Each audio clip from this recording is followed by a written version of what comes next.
Hello everyone, so welcome back to chemistry का साका batch साकू वर्जातिया। और आज हम लोग previous year JEE mains NEET advanced के ग्रुप 15 के क्वेश्चंस देखेंगे।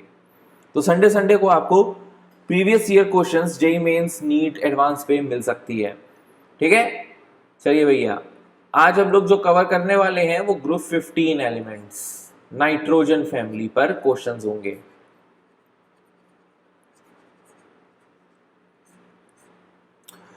इन विच ऑफ द फॉलोइंग, अच्छा वीडियो शुरू करने से पहले मैं आपको बता दूं कि अगर आपको लगता है कि आप खुद से ये क्वेश्चन सॉल्व कर सकते हैं, आपको थोड़ा सा और इंटरेस्टिंग करना है इसको, तो वीडियो को पॉज करने का, हर क्वेश्चन के बाद वीडियो को पॉज करना, खुद से आंसर को टिक करना और फिर मैच करना कि सही है या गलत। और रीजन जरूर सुन लेना, ये नहीं कि तुक्का भेड़ दिया ABCD में भैया सी दे दिया है। चलो शुरू करते हैं भैया। In which of the following arrangements the sequence is not strictly according to the property written against it, मतलब कौन सी गलत है। तो गलत की बात करते हैं तो सबसे पहला case CO2 SiO2 SnO2 PbO2। तो बेटा ये सी गी सन पब, ये ग्रुप 13 एलिमेंट्स के बारे में बात कर रहा है और कह रहा है नीचे जाते हुए इसकी ऑक्सीडाइजिंग पावर बढ़ रही है। अब सुनो मेरी बात, ऑक्सीडाइजिंग पावर। अच्छा, क्वेश्चंस के थ्रू मैं आपको सारे कंसेप्ट रिवाइज करवाऊंगा ताकि आपका, अगर आप जेईई मेंस की तैयारी कर रहे हो, एडवांस की तैयारी कर रहे हो या नीट की तैयारी कर रहे हो, तो आपके सारे कंसेप्ट भी क्लियर हो जाए और आपको क्वेश्चंस के क्वेश्चंस भी आ जाए। तो ऑक्सीडाइजिंग पावर का मतलब हो गया कि हम यहाँ पे रिडक्शन की बात करने वाले हैं। रिडक्शन का मतलब हो गया आपका डिक्रीज इन ऑक्सीडेशन स्टेट। होता है कि नहीं होता है decrease in oxidation number reduction के केस में? बिल्कुल होता है जी। तो अगर हम CO2 की बात करें तो कार्बन पे ऑक्सीडेशन स्टेट +4 है और फिर नीचे जाते हुए आपको PbO2 मिल रहा है और Pb की ऑक्सीडेशन स्टेट भी +4 है। लेकिन आपको ये बात ध्यान होना चाहिए कि जैसे हम P ब्लॉक एलिमेंट्स में डाउन द ग्रुप जाते हैं तो इनर्ट पेयर इफेक्ट लगता है। इनर्ट पेयर इफेक्ट की वजह से आपकी ऑक्सीडेशन स्टेट +2 से डिक्रीज हो जाती है, +2 से डिक्रीज हो जाती है। यानी कि अगर Pb की मैक्सिमम ऑक्सीडेशन स्टेट +4 वो एग्जिबिट कर सकता है तो इससे ये 2 कम दिखलाएगा, यानी कि Pb +2 के फॉर्म में ज्यादा एग्जिस्ट करेगा, ज्यादा स्टेबल होगा। इसीलिए तो PbCl4 अनस्टेबल होता है, तुरंत टूटकर PbCl2 में कन्वर्ट हो जाता है और PbCl2 वेल नोन है, PbCl4 वेल नोन नहीं है।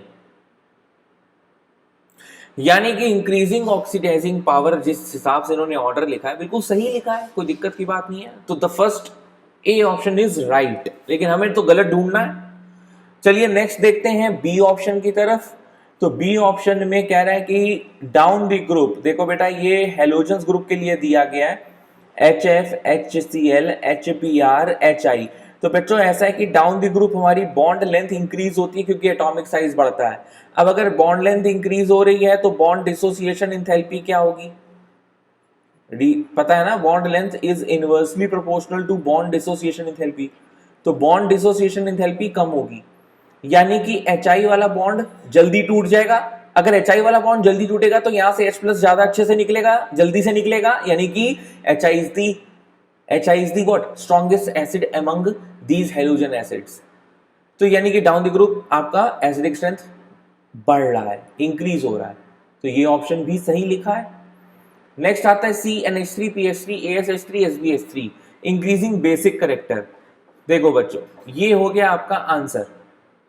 तो मैं डिटेल में पूरा आंसर समझा रहा हूं आपको, इसको समझने की कोशिश करिएगा कि ये कैसे हुआ।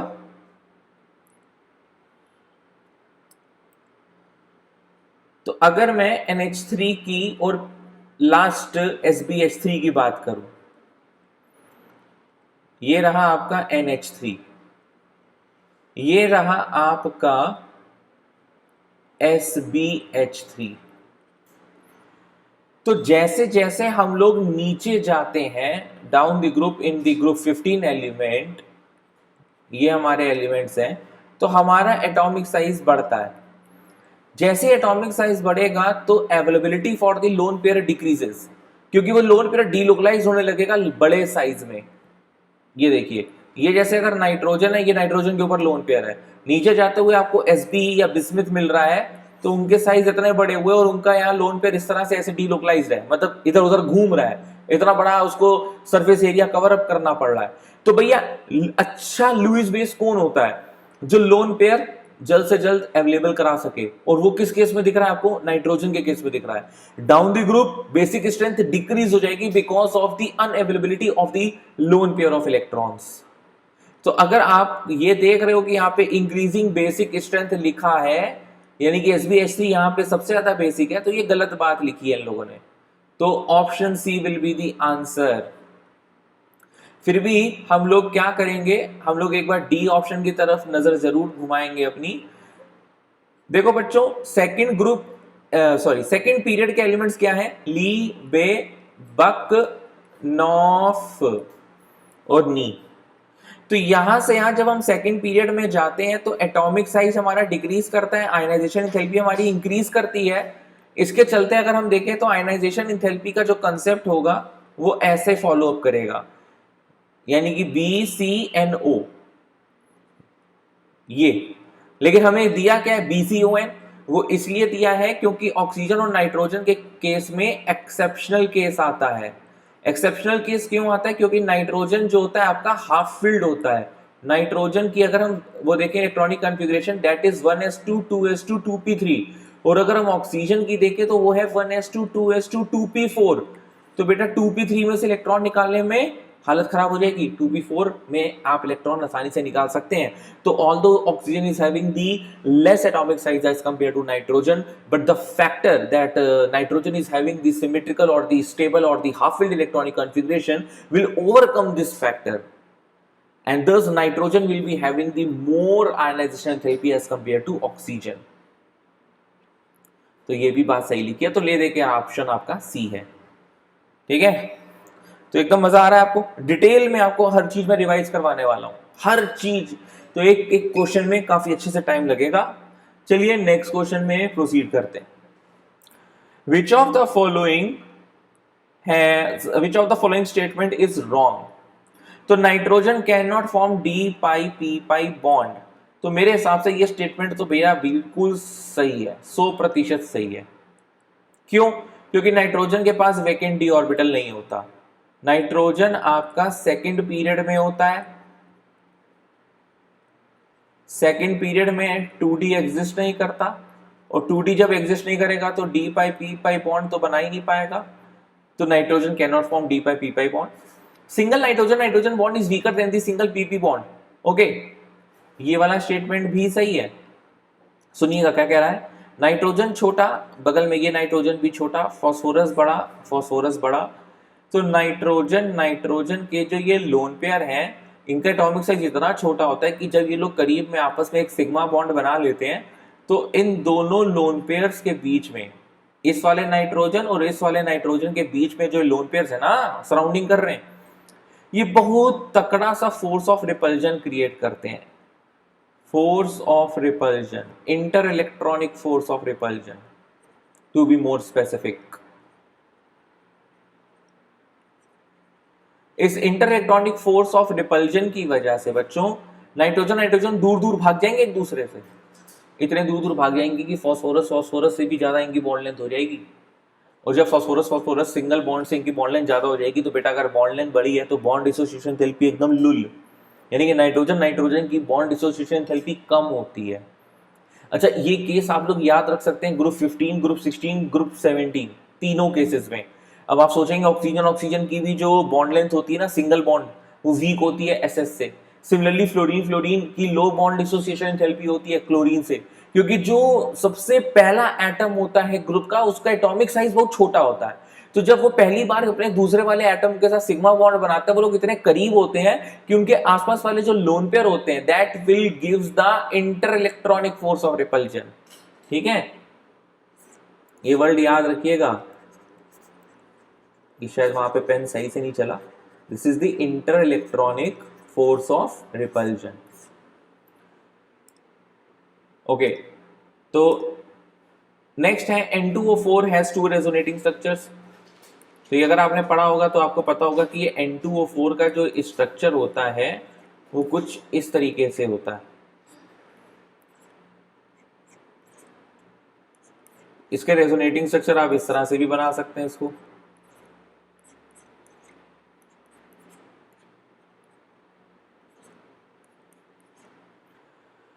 तो N2O4 has to resonating structures, इसमें कोई दो राय नहीं है।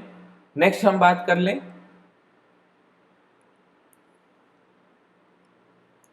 The stability of group the stability of hydrides increases from NH3 to BiH3 in the group 15। ये लोचा हो गया। लोचा किस बात का है जरा समझिएगा। जब हम लोग हाइड्राइड्स ऑफ ग्रुप 15 पढ़ते हैं,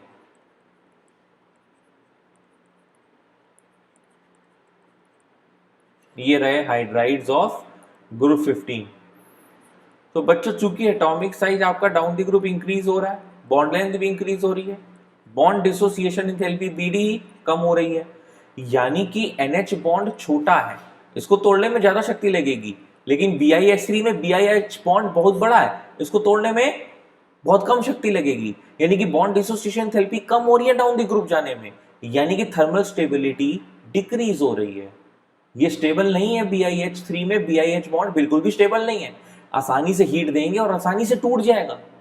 सो which of the following statement is wrong? So D is the answer. वो कह रहा है the stability of the hydrides increases from NH3 to BiH3, जबकि इंक्रीज नहीं करती, डिक्रीज करती है। BiH3 जल्दी टूट जाता है। तो बच्चों नेक्स्ट क्वेश्चन आप देख पा रहे हो, the molecule having the smallest bond angle. तो न plus B, down the group atomic size increase करता है, जिसकी वजह से इलेक्ट्रोनेगेटिविटी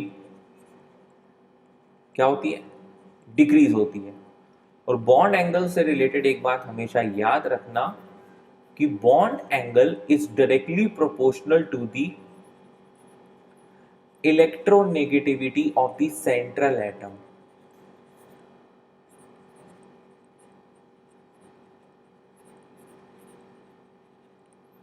बच्चों पता है आप लोगों को अगर ग्रुप 15 के कॉन्सेप्ट्स आते हैं तो 16, 17, 18 में सेम एज इट इज वही चीज लगते हैं। तो इलेक्ट्रोनेगेटिविटी जो कि डाउन द ग्रुप आपकी डिक्रीज हो रही है, तो NCl3 का सबसे छोटा बॉन्ड एंगल होगा कि सबसे बड़ा बॉन्ड एंगल होगा। तो electronegativity down the group decrease हो रही है ना, तो नाइट्रोजन सबसे ज्यादा इलेक्ट्रोनेगेटिव है, यानी कि NCl3 के बीच में सबसे ज्यादा बॉन्ड पेयर रिपल्जन होगा। और नीचे जाते हुए क्या मिल रहा है आपको, Sb, है ना। तो SbCl3 will having the least bond angle और the smallest bond angle. Next question में आते हैं, which one of the following does not have a pyramidal shape. Interesting question है, जेईई मेंस 2014 का। देखते हैं कैसे होगा ये।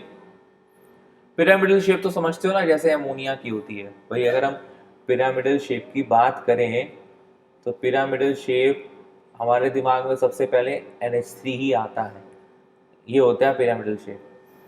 अब अगर हम ए ऑप्शन की बात करें तो N के पास 3 CH3 हैं। ओके, तो ये भी हो गई हमारी पिरामिडल शेप, कोई दिक्कत, कोई शक।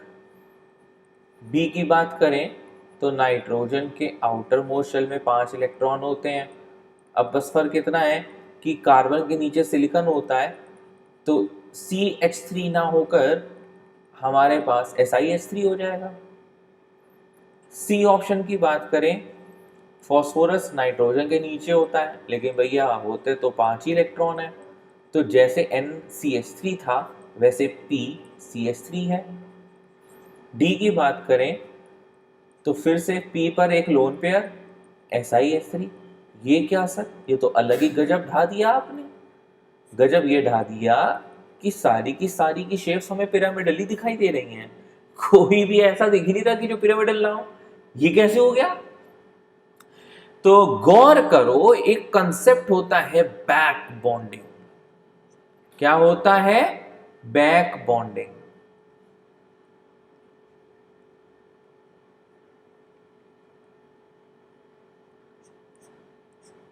यहां पर देखो का कहीं पे बैक बॉन्डिंग पॉसिबल है? चलिए ए ऑप्शन में देखते हैं। नाइट्रोजन अगर अपना लोन पेयर इस कार्बन को देना चाहे तो नहीं हो सकता, क्योंकि कार्बन के पास वेकेंट डी ऑर्बिटल नहीं होता।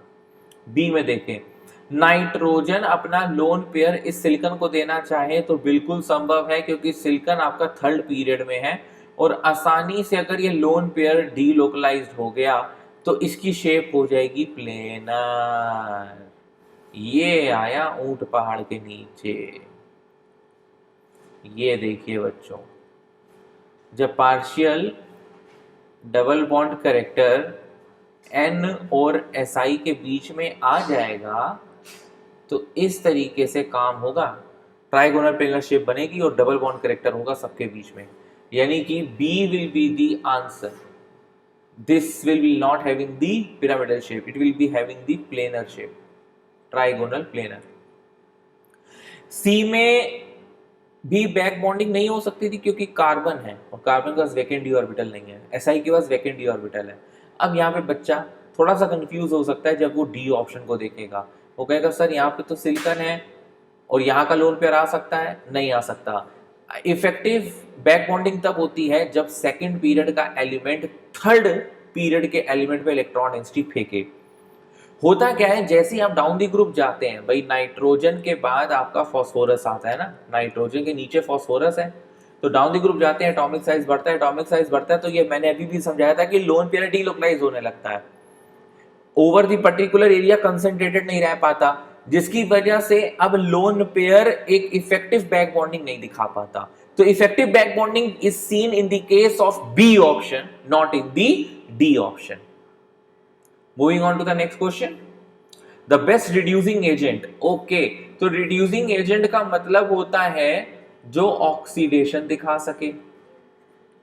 ऑक्सीडेशन का मतलब होता है जो लॉस ऑफ हाइड्रोजन एटम कर सके, जो जल्द से जल्द हाइड्रोजन एटम को फेंक देगा, वो आपका बेस्ट रिड्यूसिंग एजेंट होगा।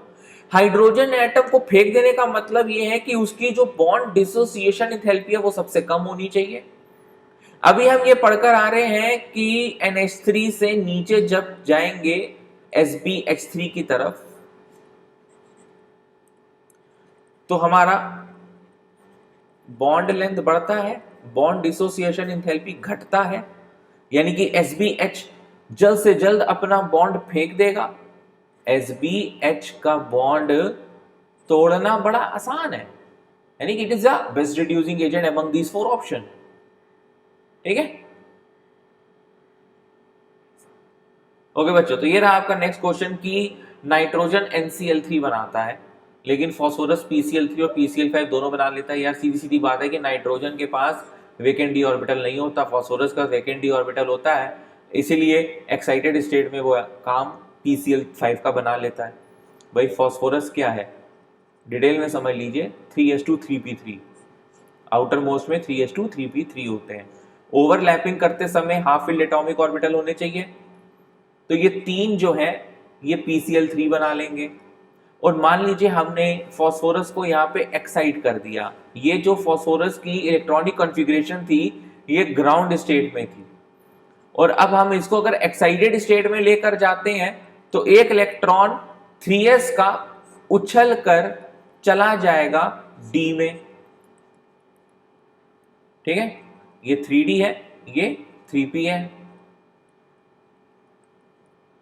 लीजिए अब देखिए जरा, आप बॉन्ड्स गिनिए। अब हाफ फिल्ड एटॉमिक ऑर्बिटल्स 1 2 3 4 5, तो ये PCl5 बना लेगा। अब यही सोचो अगर नाइट्रोजन एक्साइटेड स्टेट में जाने की कोशिश करता तो उसको 2D का सामना करना पड़ता, और 2D तो होता ही नहीं है। तो क्या ऑप्शन रहेगा, P has d orbital which can be used for bonding but nitrogen does not have vacant d orbital, तो ऑप्शन A इसका सही आंसर है। Next question, Which of the following compound has the PP bond? अब देखो ये आपका जो question बहुत ज्यादा पूछा गया, घुमा फिराकर, जेई मेंस, नीट, बहुत ज्यादा अक्सर आ चुका है। देखो ये जो आपका H3PO4 होता है, याद रखिएगा, इसके नाम हमारे साथ याद करते रहिएगा, इसको बोलते हैं ऑर्थोफॉस्फोरिक एसिड। क्या बोलते हैं, ऑर्थो फॉस्फोरिक एसिड या सिंपल फॉस्फोरिक एसिड। अब H3PO4 का अगर हम स्ट्रक्चर बनाएं तो इसमें तुमको PP बॉन्ड का तो कहीं भी लोचा नहीं दिख रहा क्योंकि एक ही P है, तो डायग्राम बनाने की भी आवश्यकता नहीं पड़नी चाहिए। लेकिन just to get the glimpse of this H3PO4 I have drawn this structure.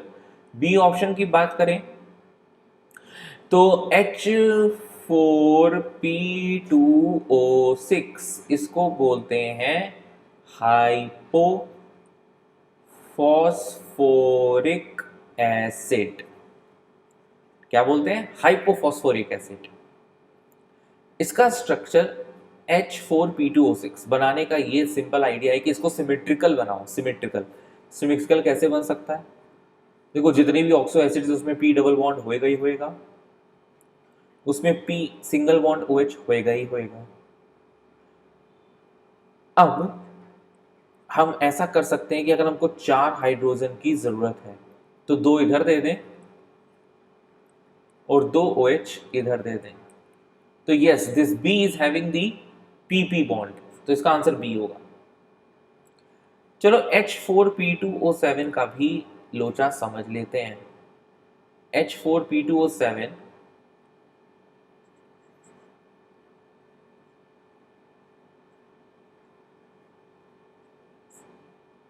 ये बेसिकली होता है आपका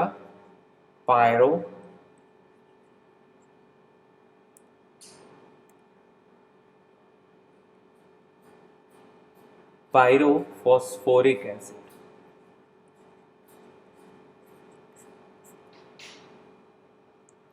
क्या होती है? Pyrophosphoric acid. इसका स्ट्रक्चर बनाने में आपको फिर से सिमेट्रिकल स्ट्रक्चर को याद रखना है और कोशिश करनी है कि इसको आप बड़े अच्छे से बना लो। कैसे बनाओगे? तो थोड़ी सी जगह चाहिए होगी।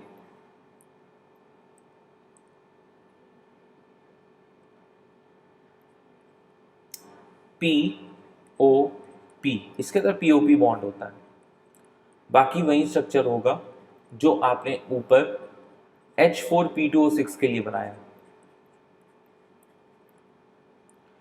तो अगेन याद रखिएगा, दिस इज पायरोफॉस्फोरिक स्ट्रक्चर। चलिए नेक्स्ट है HPO3 का होल क्यूब। इसको बोलते हैं साइक्लोट्राई मेटाफॉस्फोरिक एसिड।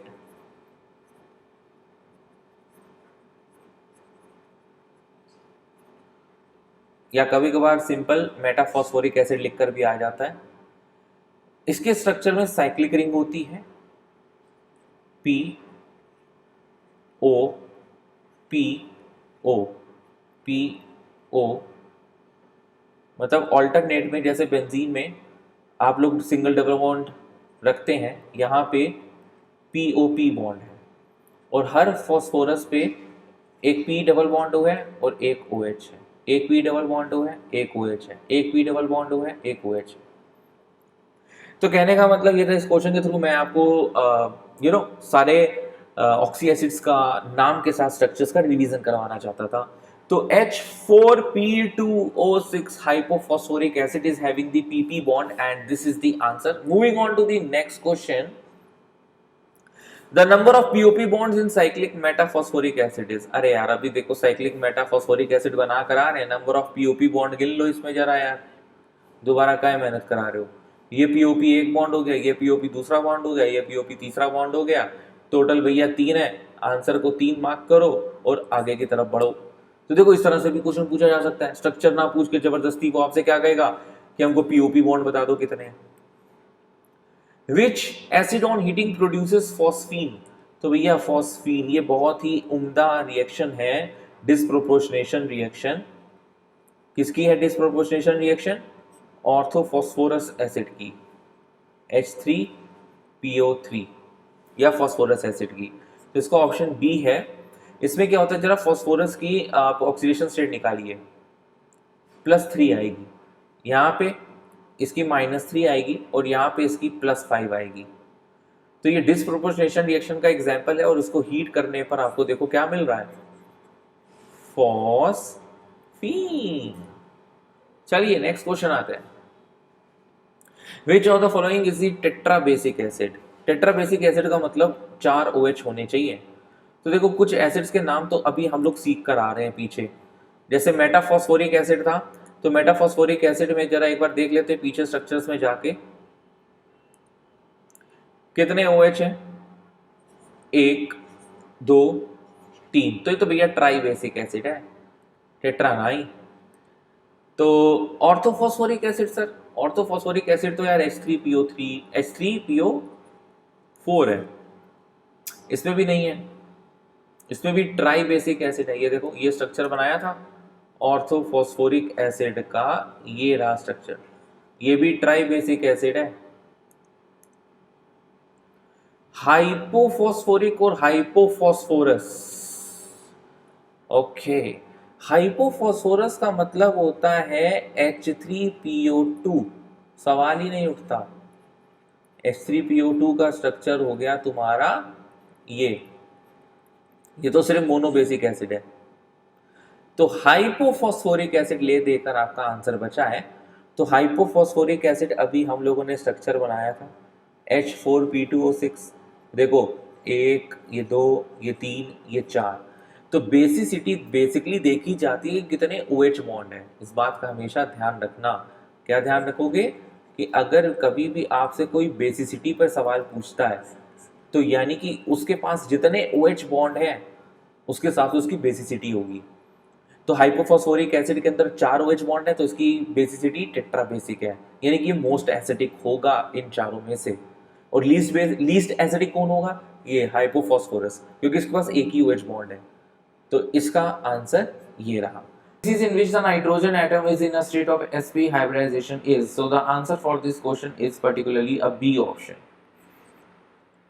आप स्ट्रक्चर बना सकते हैं, नाइट्रोजन के आउटर मोस्ट में 5 इलेक्ट्रॉन्स होते हैं, एक चला गया तो बचे 4, 2 ऑक्सीजन है, 2 ऑक्सीजन को इसने इस तरह से जोड़ लिया, लीनियर शेप है, पाई बॉन्ड पार्टिसिपेट नहीं करता हाइब्रिडाइजेशन पे, 2 सिग्मा बॉन्ड है, sp हाइब्रिडाइजेशन हो गई, खत्म। नेक्स्ट क्वेश्चन, ये आपका 2016 जेई में आ चुका है क्वेश्चन, पिछला वाला और इवन ये वाला क्वेश्चन भी। इस वाले क्वेश्चन का भी आंसर होगा आपका +3 ऑक्सीडेशन स्टेट बतानी है बच्चों फॉस्फोरस एटम्स में। तो the answer will be B, क्योंकि अभी हम सब डिस्कस कर आ रहे हैं कि ऑर्थोफॉस्फोरस एसिड हो गया आपका H3PO3 और पायरोफॉस्फोरस एसिड वो हो गया आपका H4P2O5। तो यहाँ पे फॉस्फोरस की ऑक्सीडेशन स्टेट भी +3 है, और यहाँ पर निकालिए बच्चों +4 + 2x - 10 = 0, तो 2x = +6, x = +3। बाकी किसी में ऐसा आपको देखने को नहीं मिलता। नेक्स्ट क्वेश्चन में आते हैं, ये बहुत ही इंपॉर्टेंट और उम्दा क्वेश्चन है, काफी बार पूछा जाता है फिर से कि द रिएक्शन ऑफ जिंक और copper with concentrated nitric acid. इसके बेटा 2 केसेस हैं आपकी एनसीईआरटी में, एक कंसेंट्रेटेड के साथ है, एक डाइल्यूट के साथ है। जिंक में 3 है, डाइल्यूट प्लस हॉट है, डाइल्यूट एंड कोल्ड है। अब देखो यहाँ पे zinc with dilute and concentrated nitric acid पूछ रहा है, ठीक है। डाइल्यूट के साथ कुछ अगर नहीं लिखा तो हम हॉट मानकर चल सकते हैं, क्योंकि अगर जिंक के साथ, देखो बच्चों जिंक के साथ हमारे 3 केसेस हो सकते हैं, एक तो कंसेंट्रेटेड का हो सकता है, एक डाइल्यूट हॉट हो सकता है, और एक डाइल्यूट कोल्ड हो सकता है। तो डाइल्यूट कोल्ड में जो प्रोडक्ट्स मिलते हैं वो NH4NO3 मिलता है साथ में। बाकी जो कॉमन प्रोडक्ट है जिंक प्लस HNO3 की जब रिएक्शन करते हैं तो यार तुम्हें जिंक नाइट्रेट मिलता है एक, वाटर मिलता है एक, अब साथ में नाइट्रोजन कंटेनिंग कौन सा कंपाउंड मिलता है। अगर बेटा कंसेंट्रेटेड है तुम्हारे साथ, सुन लो मेरी बात, जिंक प्लस कंसेंट्रेटेड ले लो चाहे कॉपर प्लस कंसेंट्रेटेड ले लो, दोनों में एक सॉल्ट बनेगा। जैसे जिंक में जिंक नाइट्रेट तो कॉपर है तो कॉपर नाइट्रेट, H2O निकलेगा, साथ में NO2 निकलेगा, ये है मुद्दे की बात। तो कंसेंट्रेटेड नाइट्रिक एसिड के साथ हमेशा NO2। अब डाइल्यूट के केस में अगर कॉपर होता डाइल्यूट HNO3 के साथ तो NO होता, लेकिन जिंक है तो डाइल्यूट हॉट के साथ ये N2O देता है। क्या देता है? N2O। तो भैया कौन सा ऐसा ऑप्शन है? बी ऐसा ऑप्शन है जिसमें ये दोनों चीजें हमको दिखाई दे रही हैं। हमने कॉपर वाली बात आपको एक्स्ट्रा बताई है क्योंकि इसी साल जब ये जेई मेंस 2016 में बच्चे ये क्वेश्चन डील कर रहे थे zinc plus concentrated nitric acid, तो इसी साल नीट में कॉपर प्लस, चाहे तो आप उठाकर देख लीजिएगा, नीट में 2016 में कॉपर प्लस कंसंट्रेटेड HNO3 के साथ क्या क्या मिलेगा ये पूछा गया था। तो आंसर होगा इसका copper nitrate plus water plus NO2। Next question में आते हैं।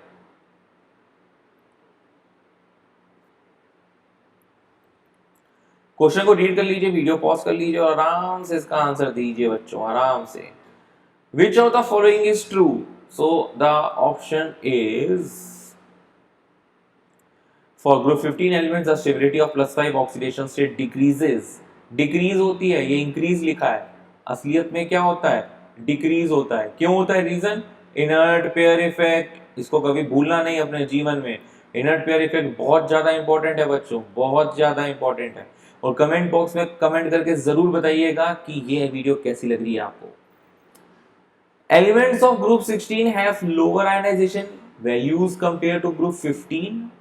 हो तेरी, क्या कहते हो, सही है कि गलत है? ये सही लिखा है इसने।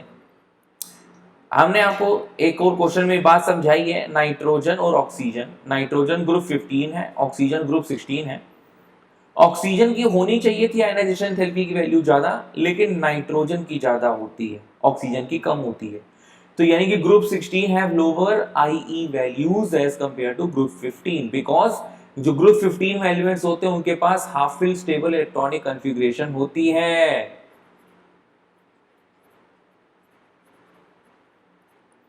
क्योंकि नाइट्रोजन में लास्ट में 2p3 है, ऑक्सीजन के लास्ट में 2p4 है। नेक्स्ट सी स्टेटमेंट भी पढ़ लेते हैं। The group 13 elements are all metals. झूठ बोलता है। ग्रुप 13 में बेटा बोरॉन पहला ही नॉन मेटल है। हाँ, बाकी बात सही है कि डाउन द ग्रुप जाएंगे तो मेटालिक कैरेक्टर इंक्रीज होगा, लेकिन बोरॉन तो नॉन मेटल हो गया ना।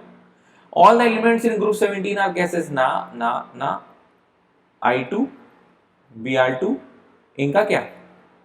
Bromine is liquid, I2 is solid, chlorine is gas. बल्कि तो सभी कुछ सॉलिड लिक्विड गैस तीनों मिल रहा है ग्रुप 17 में। ठीक है, तो 2016 ऑनलाइन जेईई मेंस का क्वेश्चन था। Moving on to the next question, JEE Mains 2013 का क्वेश्चन है। ग्रुप 15 एलिमेंट से रिलेटेड है बेटा। वो एक वीडियो आएगी जिसमें 16, 17, 18 पर भी बात होगी, चर्चा होगी। बस बने रहिएगा केमिस्ट्री का सागर में सागर और जातिया में। तो नेक्स्ट क्वेश्चन NO को लेकर है। तो भैया NO का अगर हम बॉन्ड ऑर्डर की बात करें तो ये 2.5 होता है और ये ऑड इलेक्ट्रॉन मॉलिक्यूल होता है। तो ये तुरंत ऑक्सीजन के साथ मिलकर NO2 बनाने की कोशिश करता है। ये न्यूट्रल ऑक्साइड है, कोई चार्ज नहीं है इसमें, लेकिन चूंकि NO के पास ऑड इलेक्ट्रॉन मॉलिक्यूल है और एक इलेक्ट्रॉन इसमें अनपेयर्ड रह जाता है, इसलिए ये पैरामैग्नेटिक है।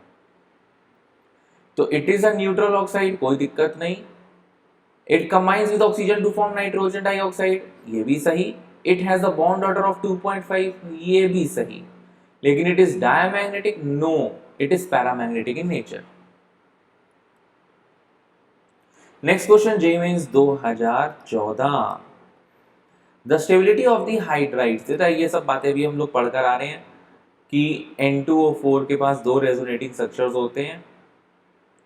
Since nitrogen is weaker then, ये भी सही है। It can not form p/d bond, ये भी सही है। और स्टेबिलिटी ऑफ हाइड्राइड डिक्रीज करती है, इंक्रीज नहीं करती है। तो ये क्वेश्चन अभी हम लोग वीडियो में पढ़कर आ रहे हैं। तो बेसिकली जो इस का क्वेश्चन का जो आंसर है हमें रॉन्ग ढूंढना है, तो A will be the option.